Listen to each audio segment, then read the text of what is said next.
बघा, दिसायला अगदी काजू कतलीसारखे वाटते ना? आणि खाल्ल्यानंतर चवही काजू कतलीसारखीच लागते. ही मखाना कतली एकदा घरी बनवून बघा. मग स्वीट होममधून काजू कतली आणायची गरजच पडणार नाही. अगदी कमी खर्चात आणि घरच्या घरी तयार होणारी ही मिठाई नक्की करून बघा.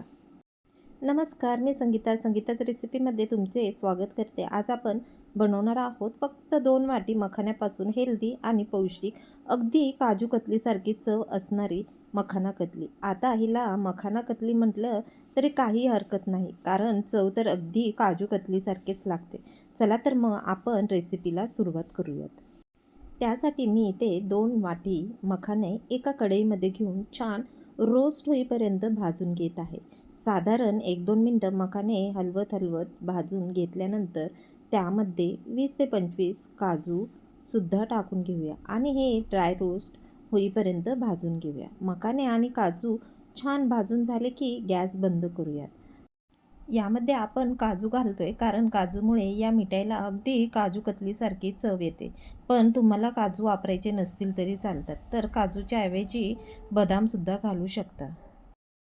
बघा बरं, मखाना असा हाताने तोडून बघा, किती छान ड्राय रोस्ट झाला आहे.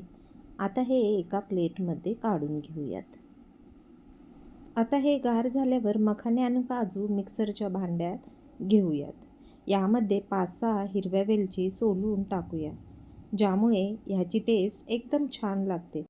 आता आपण ह्याची बारीक पावडर करून घेऊया.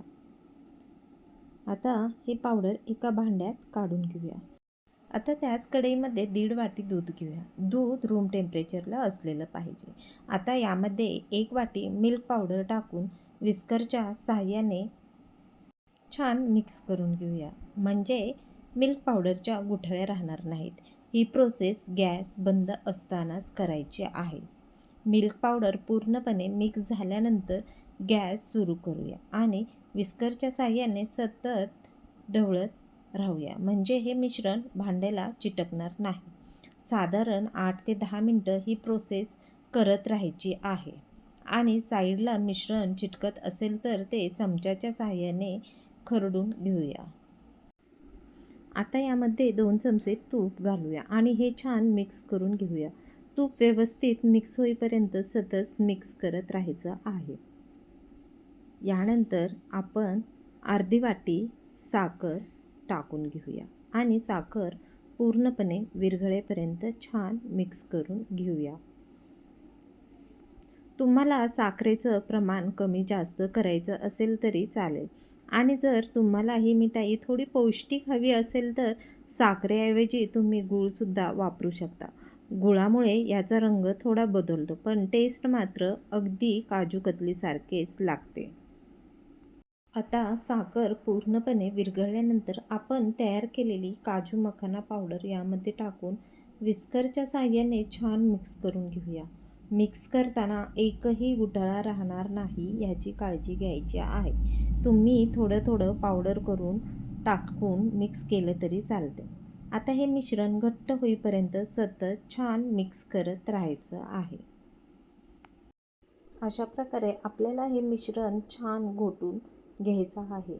मिश्रण छान एकजीव झालं की गॅस बंद करून घेऊया आणि हे मिश्रण थोडं थंड करून घेऊया. अशा प्रकारे आपल्याला मिश्रण हे घट्ट करून घ्यायचं आहे. गार झाल्यानंतर ते अजून जास्त घट्ट होते. जर तुम्हाला मिश्रण पातळ वाटत असेल तर अजून एक अर्धी वाटी मखाना पावडर घालू शकता. मिश्रण गार होईपर्यंत ज्या प्लेटमध्ये आपण कतली बनवणार आहोत त्या प्लेटला थोडंसं तूप लावून छान ग्रीस करून घेऊयात. आता आपण हे तयार केलेलं मिश्रण ग्रीस केलेल्या प्लेटमध्ये काढून घेऊया आणि हाताच्या साहाय्याने किंवा एखाद्या पातळ चमच्याच्या साहाय्याने थापून एकसारखं करून घेऊया. हे मिश्रण एकसारखं करताना हाताला किंवा चमच्याला थोडंसं तूप लावून घ्यायचं आहे, म्हणजे मिश्रण चिटकणार नाही आणि एक छान एकसारखं थापता येईल. आता हे छान एकसारखं करून घेतल्यानंतर यावरती आपण चांदीचा पेपर म्हणजेच सिल्वर वर्क लावून घेऊया. यामुळे मिठाईला अगदी स्वीट होममधून आणतो तसा छान लूक येतो. तुम्हाला सिल्वर वर्क लावायचं नसेल तरी काही हरकत नाही. त्याशिवायही तुम्ही याच्या छान वड्या कापून घेऊ शकता. आता आपण पिझ्झा कटर किंवा सुरी किंवा उलथण्याच्या साहाय्याने छान वड्या कापून घेऊया. हे मिश्रण गरम आणि ताजं असल्यामुळे वड्या छान मऊ आणि सॉफ्ट होतील.